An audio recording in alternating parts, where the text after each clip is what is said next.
How to recover deleted contacts without backup. Hey guys, in this video I'll show you a quick and easy way to recover deleted contacts on your Android device.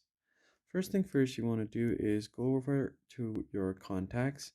Let's say if I just accidentally deleted this contact, what I can do is just tap on delete here, and then as you can see I'm able to move it to recycle bin. This is because most of the phone these days come with a built-in recycle bin where all of your deleted stuffs are stored for up to 30 days, and then you can recover them whenever you want within those 30-day time period. So if you don't have recycle bin, you might have it turned off. So tap on the three dots, then go over to settings. From there, you can just go ahead and make sure to enable recycle bin right here. So if I turn it off and then turn it back on, I'm able to turn on recycle bin.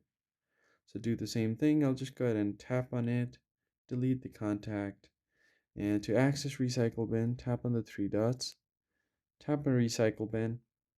You should find your deleted contacts here.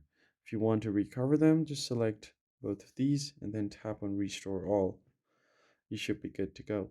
That's basically it, guys. I hope this tutorial was helpful. Hit the like button below and subscribe. I'll see you guys in the next one.